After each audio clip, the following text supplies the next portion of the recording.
Most people have things up to, most people leave things up to human rights organizations to sort out. But isn't the issue of human rights simply a matter of being your brother's keeper? Amnesty International has launched a report titled The State of the World's Human Report, and that's in this 2013. The report covers the global situation of refugees and migrants, the death penalty, housing rights, violence against women and girls, and our justice system. We'll be talking to the director of Amnesty International, Ghana, Lawrence Amesu, asking him why we should care about all of this. And to get an independent opinion, the director of the Commission of Human Rights Abuses and Justice, Chirag Isaac Annan, will also be marking the meter as we are talking. Now, this is a very sensitive area, it's a very passionate area. So if you want to join, and you have to join in the conversation, just don't be a passive listener. Go to Facebook, and it's facebook.com/Joy News on TV, or you can join us on Twitter. The Twitter handle is Joy News on TV. Those of you on WhatsApp is 0544 334 722, or you can send a text, and that's across network on 1760. Gentlemen, you're welcome. Thank you very much. Can I make a small correction? My title is Deputy Director. Deputy Director. Okay, okay, Deputy Director. On the show, I'll make you Director. Yeah, okay, that's on my fine. show, I'll promote you. I'll promote you, you're the Director great, on the that's show. great, yeah. But I'll start with Lawrence on my extreme left. Yes. Lawrence, briefly, what Amnesty International, somebody might be listening thinking, I've always heard of Amnesty International. We always hear about them. You know, what do they do? Is it a government entity? You know, their political party, whatever it is. That's number one. And then briefly, this report has come out, you know, what's in there, and then we carry on from there. Thank you very much, Nana. I think it's very important for us to know that if we must make this world a happy place for us to live, then human rights is a very important thing that we all must have to grasp and hold firmly. Amnesty International is a global movement of people who are fighting for human rights to ensure that everybody, wherever you find yourself, whether you are in Ghana, whether you are in Iceland, whether you are in UK, whether you are in Ireland, wherever you find yourself, your human rights have to be comfortably adhered to, because we also know that where your rights ends, that's where my rights also begins. So if we are in the world together and you want to be stepping on my toes, then there's always conflict. But Amnesty International always is calling attention of governments, individuals, people, for us to know that every individual has a right, and we must ensure that those rights are adhered to strictly so that we have a happy life to live in this world. As simple as that.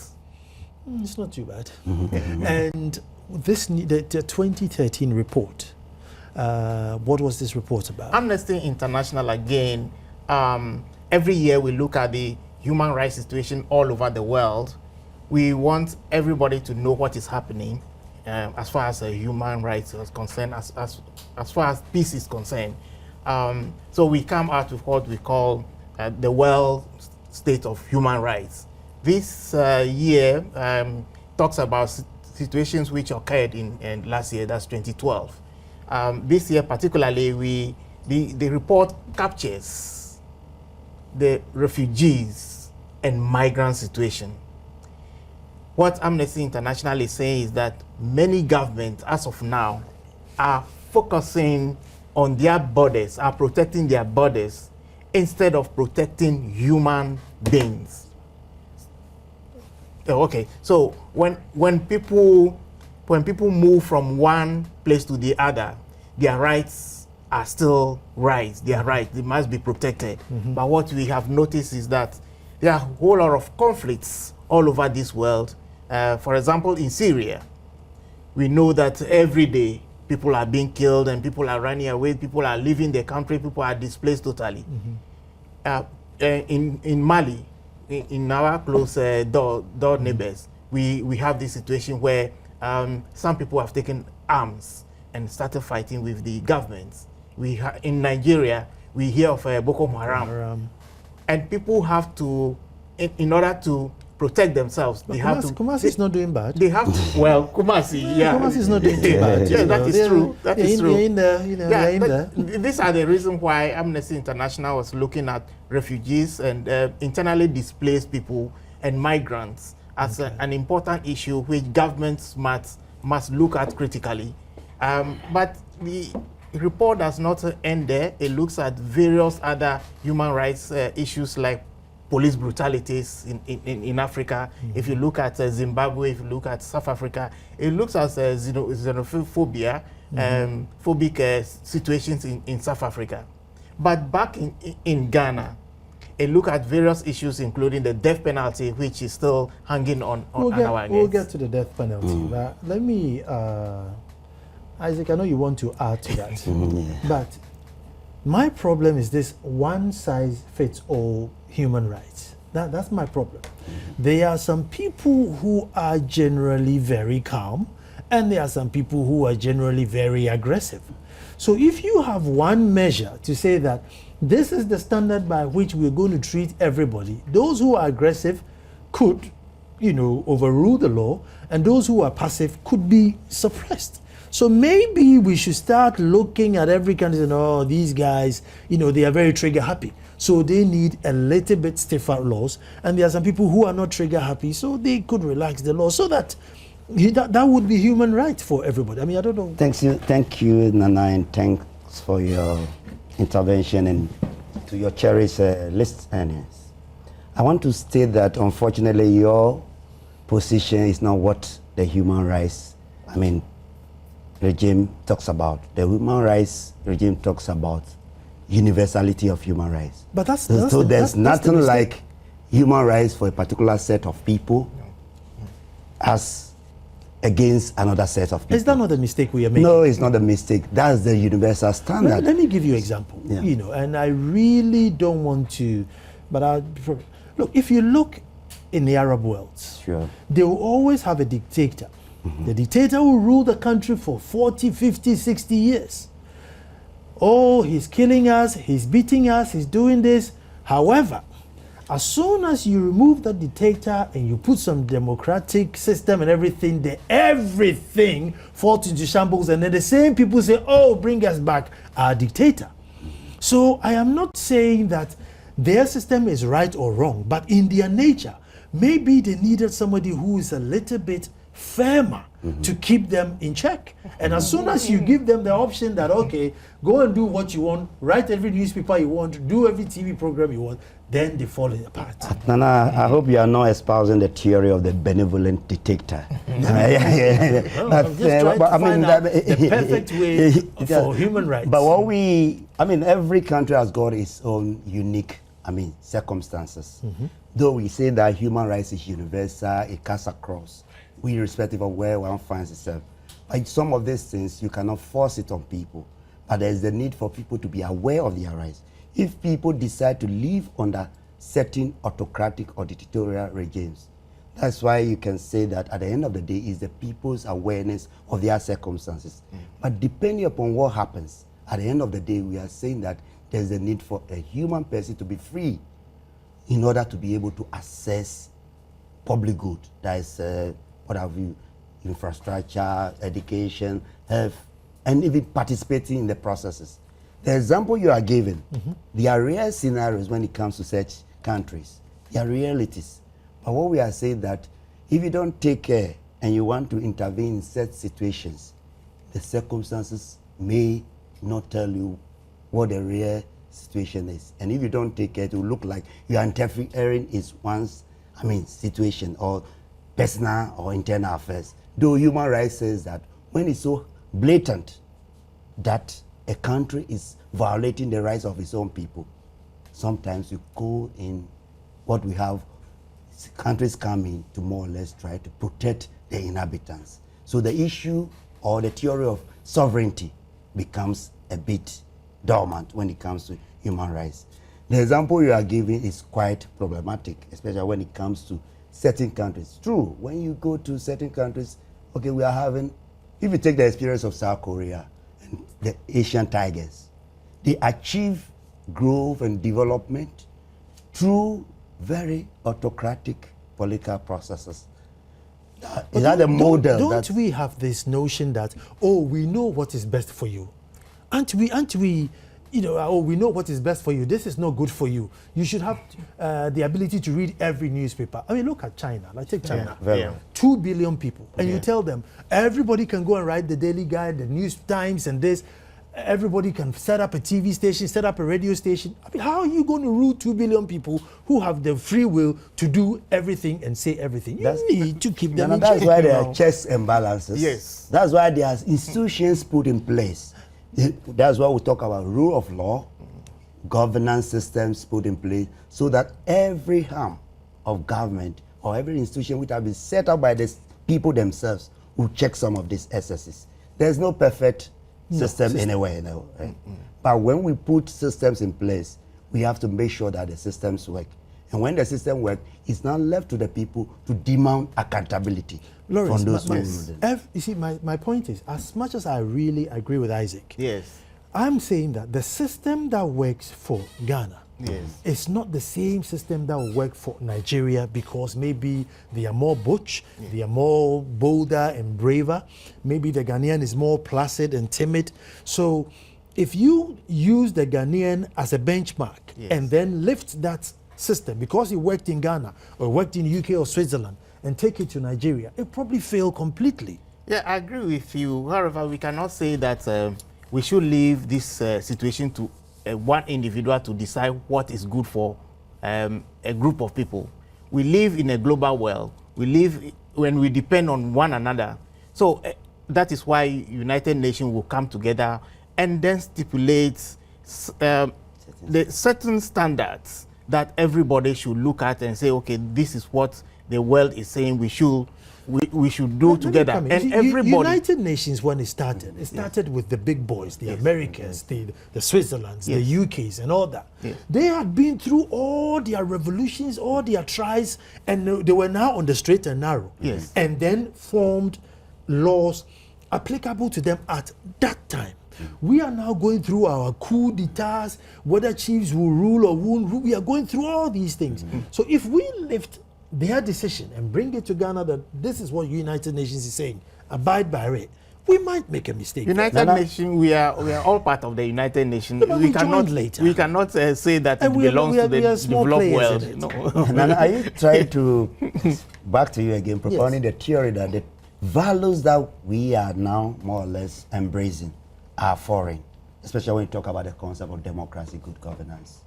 If I don't know whether there's the context you want us to discuss, because at the end of the day, if nobody is saying that like one size fits all situation, the position is that we have standards, but in applying the standards, you have to look at your circumstances, but you must not fall short of what the international standards are saying. So if you have to go into a system of democratic rule, good governance, and you have to have institutions, definitely you have to have. I'm going to pose one more question, and then we'll move on away from here. Yes. Now there's this little village, right?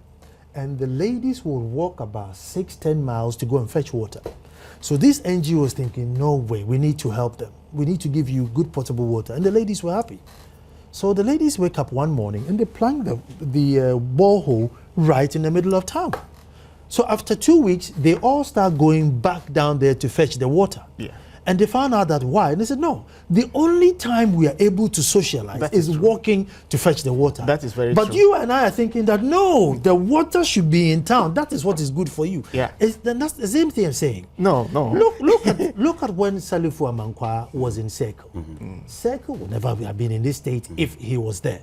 Now, I am not again saying that he should beat me or beat my father or beat anybody. But I'm saying that maybe that strict, that stern figure draconian around keeps us in check.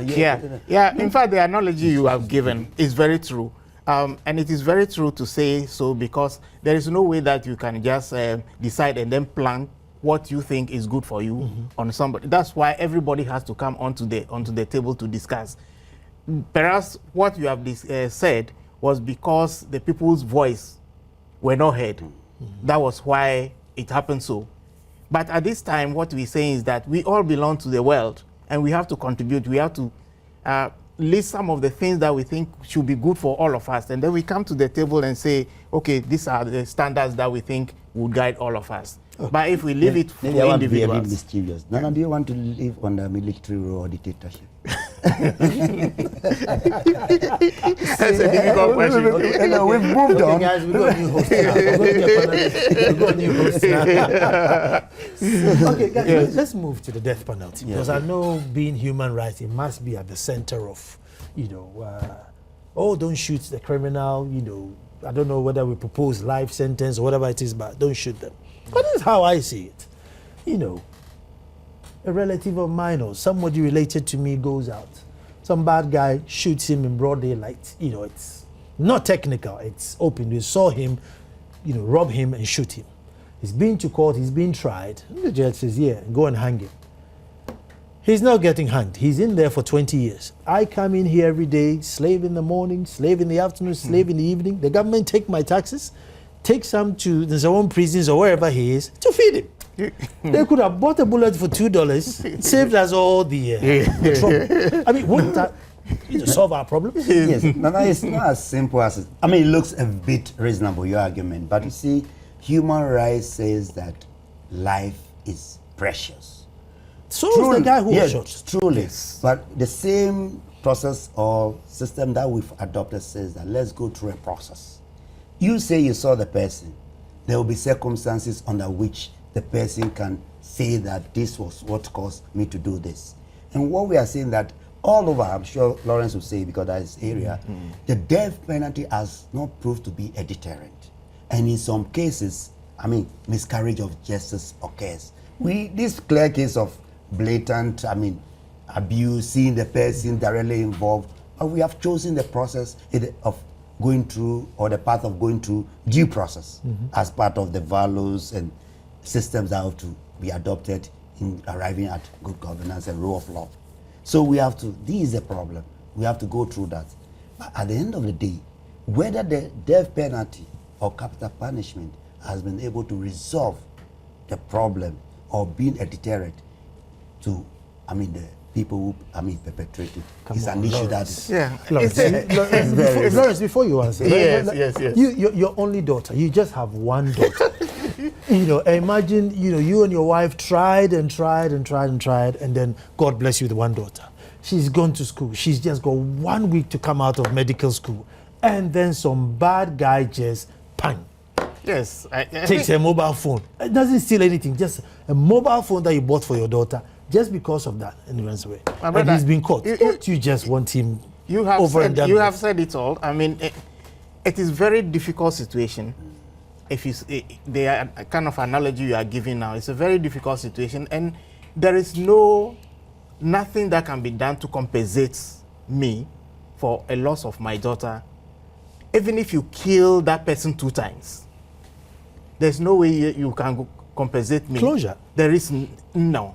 It will not happen. But as Mr. Anand has said, we all agree that life is fundamental human right. Nobody should take it under any circumstances. Amnesty International and therefore human rights activists are not saying that armed robbers should be free and then they should go and be killing. No, we are saying that they should be prevented from even attempting to kill at all. They should not. But if it does happen, people have to be taken through the justice system.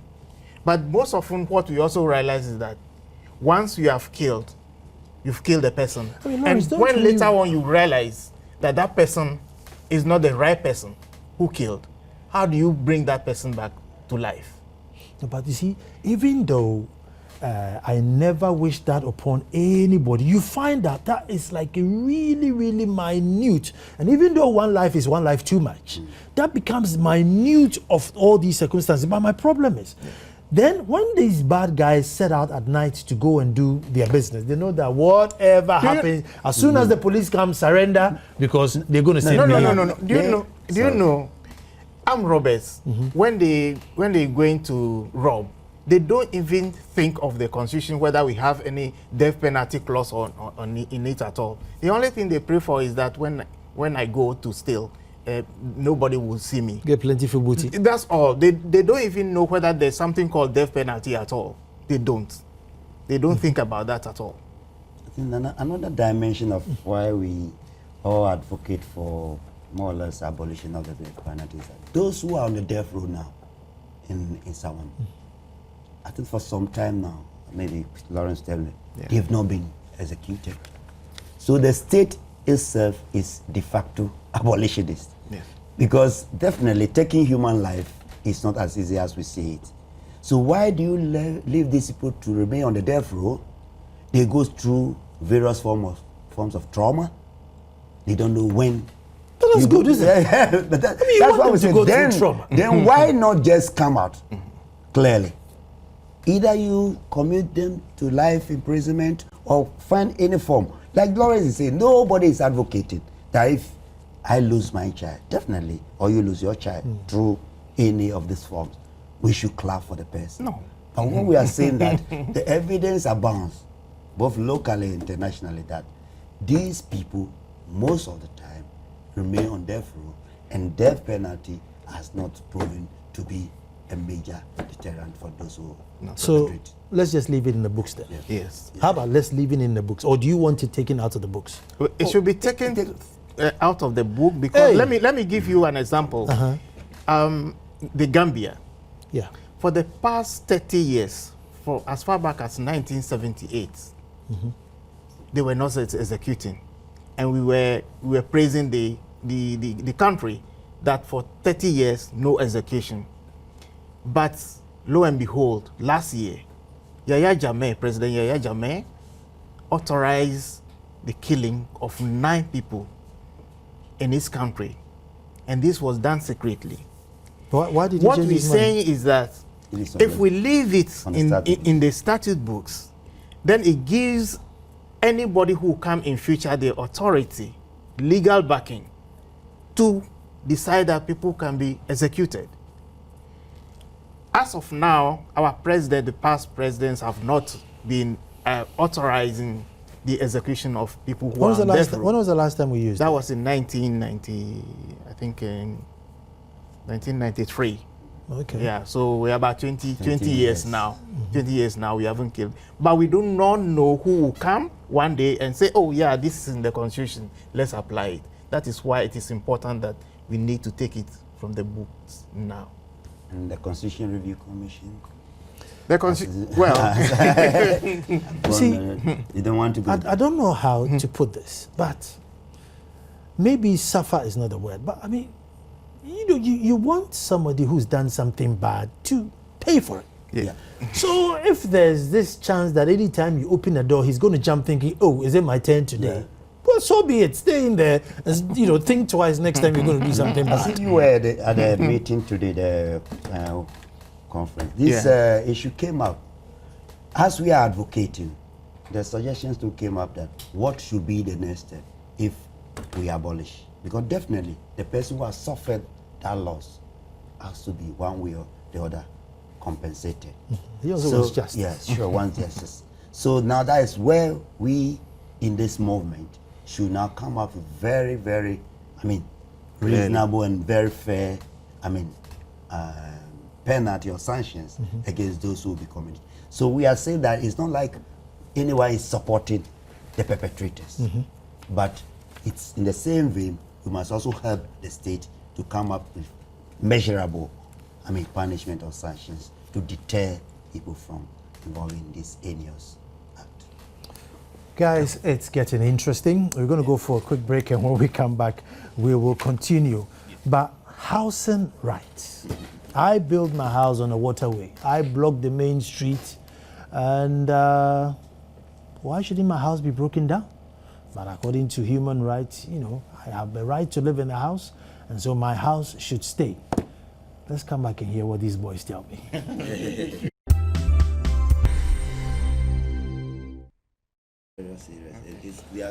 You see, guys, welcome back. You see, under the guise of human rights, I think that, you know, my argument about one size fits all. Now, we as Ghanaians can be extremely stubborn. Now, I remember growing up in South Odoko, and there was an area designated for, like, in case of there's an earthquake or something, we should all run and go and gather there. Now it's a school. So in case of there's an earthquake, you just have to keep your fingers crossed and hope to God that nothing happens. Now, if we go and demolish this school so that in case an earthquake happens, we can all, the whole area can have a safe place, then we have violated this guy's human rights. But then you're asking, well, what about the rest of us? You go to so many other areas. There are areas that are designated for a school. This is supposed to be a market. You turn up there and it's somebody's office. You drive around airport residential area now, and I'm saying that it's airport official town. Everything now is turned into an office or a skyscraper, and sometimes you realize this might be a bit too high for this area. And because we know human rights this and law that and law this, we break the law every day. So I am saying that if you put your house in a drain, if you put it where the river is there, there are certain areas that are just left because when it rains, all the flood rushes to this area. So as soon as Joe blocks that drain or that water flow, that 100 feet wall floods the whole area, and then he hides under the guise of human rights. I say break them all. Lawrence, break it all so that we all have peace. Don't let just that one man's actions let us all suffer because he's got human rights. What about our human rights? Break them. Yeah, everybody has a human right. So condemn him. As for his human rights, he's forfeited it. Yes, I believe that Mr. Annan will be talking about housing rights later on. But let me just say that when we talk about break it all, don't break it. When Amnesty International is not saying that where people are living in the slums, it's necessarily good and people should continue to be living there. It is the government's responsibility to ensure that all citizens have a place to lay their heads. And I think Mr. Annan will be talking about it. But what Amnesty International is saying is that there is a standard that has been put in place for us to follow when it comes to a time when there is a need for people's structure to be demolished. Because we also believe that infrastructure development is very important to contribute to improvement on the lives of people.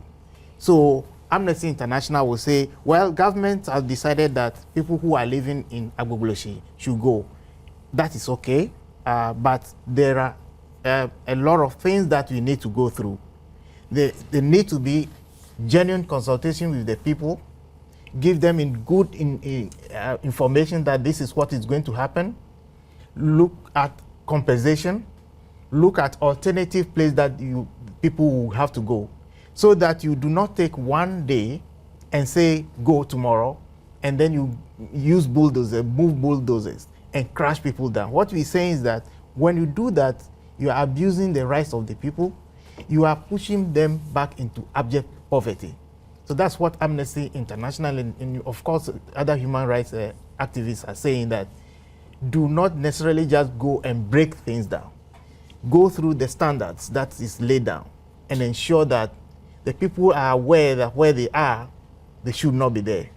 And once it is determined that they should not be there, they should be consulted and plans made together. And that's where I have an issue. Yeah. Because then what I then want to do is that as soon as I find a space somewhere, I'm quickly going to go and pitch my camp, fold my arms and wait for my compensation. As soon as they're coming to move me out, they need to give me compensation. What that means is that every institution has the authority to protect areas. For example, the railways line. Yes. The railway authority has responsibility to protect it. You do not leave it just like that for people to go and settle. And then you allow them to stay for 1 year, 2 years, and some people 10 years and 20 years. And then one day you take a bulldozer and then pull them down. What is the time limit where you now become a resident of this place? Let's say the railway area, Sodom and Gomorrah, at what time do you then demand that, no, I've lived here for 6 months or 8 months, so now you need to... You don't want to go into law, but we have something in law called adverse possession. You'll be on somebody's land for a certain period and it becomes yours. I mean, because we have So there's a statute there somewhere. But I think where the law too says is that you can't give what you don't have and you cannot take what you don't have.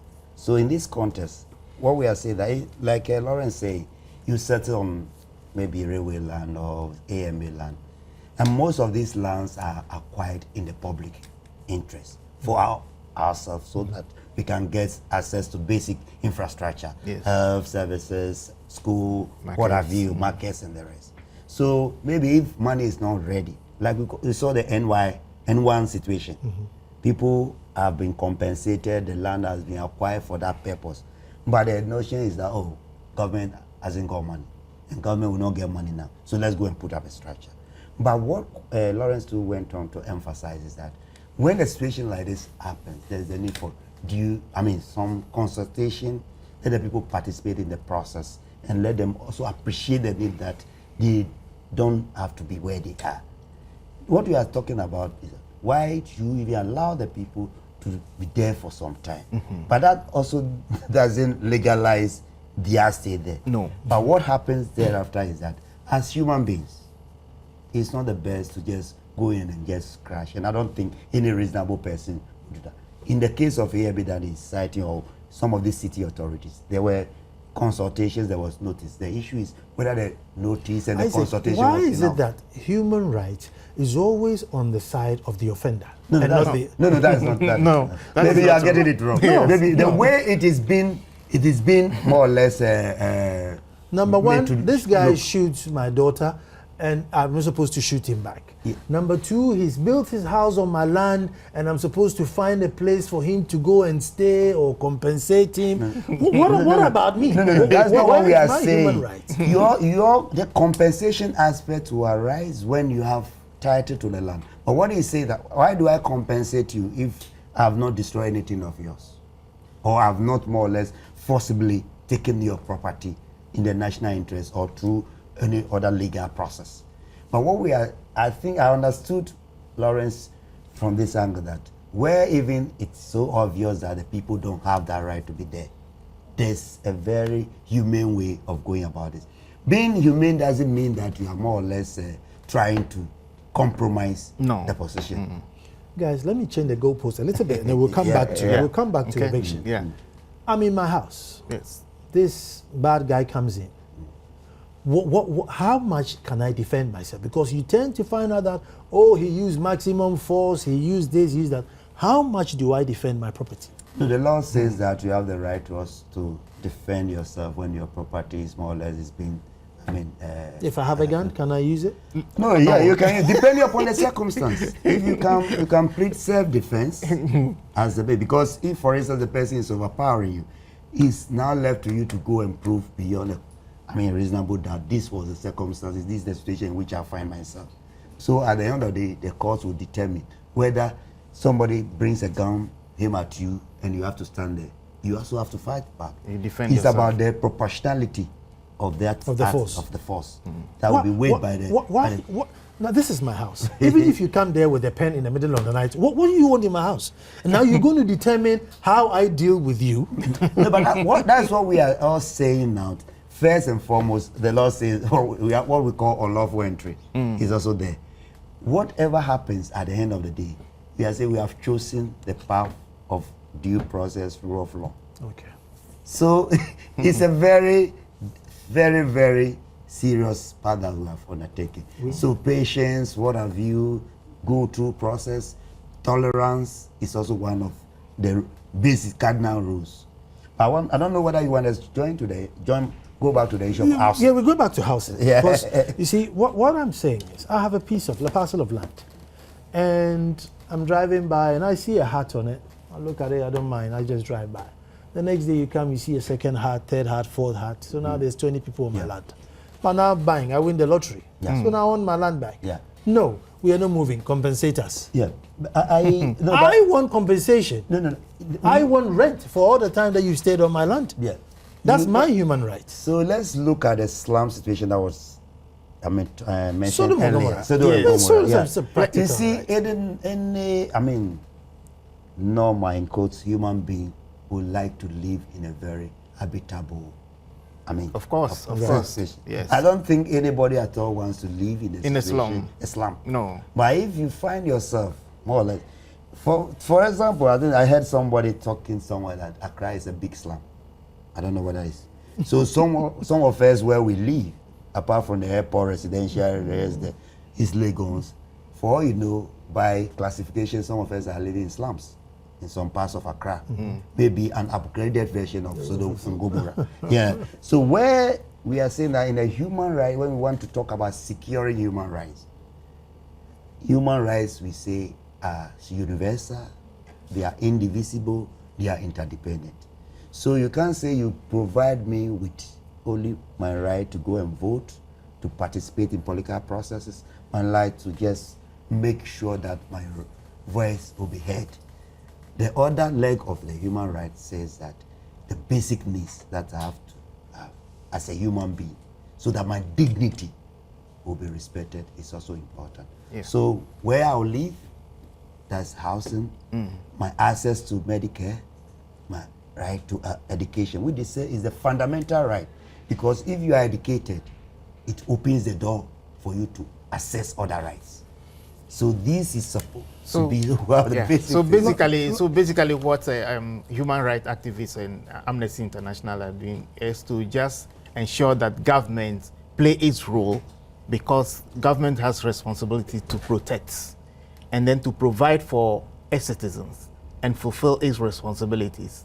So housing rights is a right, and it's the government's responsibility to ensure to provide the facilities, make the environment so conducive for people to have a place to sleep. What we're saying is that people who decide to go and live in slums, under normal circumstances, will not want to go there. But what is also happening is that we allow everybody, in fact, media people, human rights activists, the government authorities who are responsible for taking care of the areas where people settle, are also responsible. Because once we realize that somebody has gone to settle somewhere, one day we should quickly say, no, you cannot settle there. No, but once we allow people to live there, then when it comes to moving them, we need to go through the proper process. As simple as that. Well, viewers, we are talking human rights and it's getting very exciting, it's very interesting. But when we come back, we're talking about violence against women and girls. Now that is very, very sensitive. Stay tuned.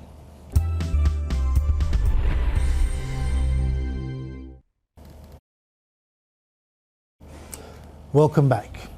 Now I think we're going to touch on a very sensitive area. Now this area, if I come back, if you hear me on air on Monday, it means I survived it, because we're going for the kill. And we are talking about violence against women and girls. Now, I think women probably need to be saved from their own selves. They cause themselves more damage than good. Now, I don't know whether it's cultural, whether it's sensitivity, whether it's their kind nature. So many violence against women go unreported. And you would think that, oh, maybe it's the illiterate class. No, I am talking professors, doctors, women in really, really high-profile places do not report it. Now, do you then save the woman from herself before you even go and attack the victims? Or how do we do this? Because this is a really, really tricky area. Yes. And I don't know whether it's education, culture, the family values, whatever it is, saving face. But how do you tackle this menace? Because otherwise, this numbers is going to go up. Because even this is just the only ones that reported. Yes. Most of them didn't even come. Okay. So how are we going to lower this figure? No, Nana, I started by saying that human rights, the right to education is very, very fundamental. And the moment you are educated, you are able to make choices. And your choices will determine the extent to which you know your right. Basically, you're talking about high-profile people, women, who for one reason or the other get violated in terms of their human rights. But for that category of people, there are people who can say let it go. And there are people, that's why the cultural aspect comes in, who will say that, okay, I don't want to wash my dirty linen outside. And we live in a very, traditional society. And that is one of the problems when it comes to human rights enforcement and protection. So your rights, somebody tells me the last time that we were having a chat, a friend said that we fear to litigate in Ghana because in those countries that we are all trying to aspire to be, the slightest infraction of the law or breach of one's right have to be more or less tested somewhere. We die in court or let me muddy the water. Let me muddy the waters a bit, and then Yes. we'll come back to rescuing women. Let me muddy the waters a bit. There's one aspect of this human right business which, that marital rape, oh, because my wife said no, and I thought, oh, what do you mean no? Let me go ahead and, this is my wife. Before- and then the guy ends up in court. Before Loreska, these things happens mainly in the domestic sphere. And that is where the problem arises. Like you're talking about marital rape. What's the definition? What are the parameters? So you are with a woman or your partner and you want to have, let me put it bluntly, sexual, intercourse. And she says no. One expects that under normal circumstances, since you are adults and have the right of choice, I should be able to refuse that. But if I should refuse and that should generate maybe some battering, what is going to happen? Eventually you have to go to the police station to report of a criminal act. Which of the two parties will be bold enough to go? So that in this context, the law is there. Just that the law is there to protect all of us. If you look at the human rights provisions under Chapter 5 of the Constitution, it's basically, a rehash of the International Bill of Rights. But as to whether we can now go to court and ventilate that right, that's why the issue of underreporting. Was it the woman? Who sneaked in there? Was it the woman or the man? who sneaked that law in? No. It looks like it was sneaked in. No, And by the time the file came, I was too late to take it out. It has been a general discussion. Sure, my cameramen are excited. But let me say that we have domestic violence and violence against women because of cultural setting. When you look at the family setting, the man is the head, and our marriage system is such that it's the man who marries the woman. And in certain cultures situation, we even think that it's the man who owns the woman. The woman is now your property. A patriarchal kind of arrangement. But before you go into marriage, they advise you don't go to bed with your trousers on, don't put belt on and go to bed. All these contracts are verbal, but they are made before you come there. So once you go into the home, you know that this is part of the contract to fulfill. Of course. So if I have a headache today, I have a headache tomorrow, I have a headache, But maybe before Lawrence, we go further. You are not a slave to the man.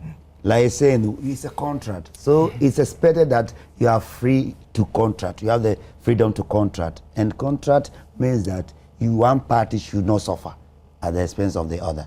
Because that's the freedom to adults who have consented to do something. There's no suffering in this. This is happening. Do you know, there are certain situations where women are severely beaten by their husbands because of sex. Because if it comes to that, then it's a severe type of violence, on this and that leads to rape. On this issue, I don't want to go the severe. I'm just going the no, yes, no, yes, and then just get it over and done with. No beating, but obviously a little bit of. First of all, just get it over and done with, and then the next day you end up being dove soup because she said no, and I did it, so I'm here. Yeah, the doves cases are the ones where people are assaulted, battered, what have you, physical. No, but the law says that if she says no and you still go ahead, from then onwards you're wrong. No, the law seeks to protect people from being forcibly, thrown into an act that they under normal circumstances, will not See, I have told us. you. See, I told you that the human rights always protect the other. What about my rights to sex? No, you're right to say. Is it only that she's the one that's got the right to say? Well, no? but the woman What can about also my right to say woman yes? can also force you. And it is not Oh, always saying you're that. welcome. Yeah, Please. it's not only saying that the woman should be protected. It's also protecting you. That Yeah. the woman should also not force you. No, but you realize that the date rape thing, you know, the marital rape thing, most often than not is because the woman said no. Yeah. And not because the man said yes. But I mean, why don't they sneak a law in there which allows me to say yes? Yeah. And that when she refused, I can go and take her to Dovsu. Yeah. That, you know, she said no to me, so I'm taking her to Dovsu. Yeah, you can go to Dovsu and or to the family and Oh, to are we say allowed that, to do that? you can go Yeah, to, no, yeah, you can go to Dovsu. No, but the thing that's not, Guys, it's you can go not. to Dovsu. Guys, did you hear that? Yeah, you can go to When she Dovsu. says no, apparently we Yeah, have yeah, we have- yeah. You see, You can but go you see, to that's Dovsu. where the cultural, issues set in. Because when maybe you are in a relationship, let me give you a typical example, and you divorce, the law says spouse. So spouse is man and A woman. woman. So the law says that if you acquire property in the course of marriage, you are entitled to.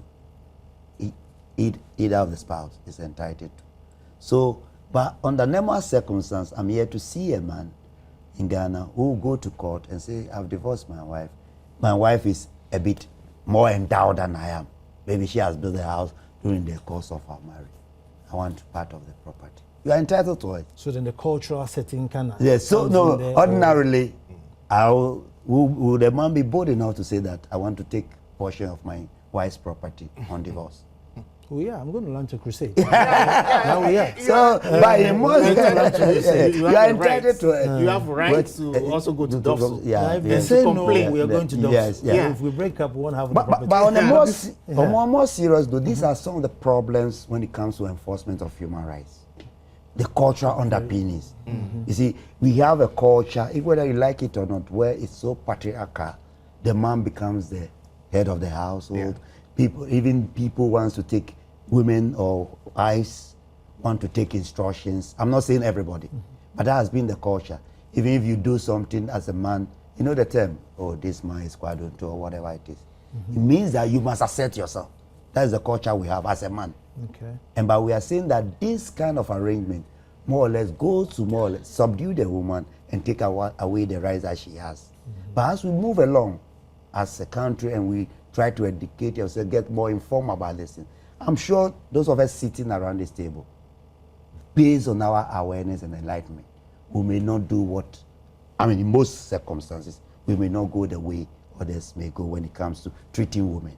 Lawrence, that's also very serious. But nearly 10,000 cases reported to Ghana police.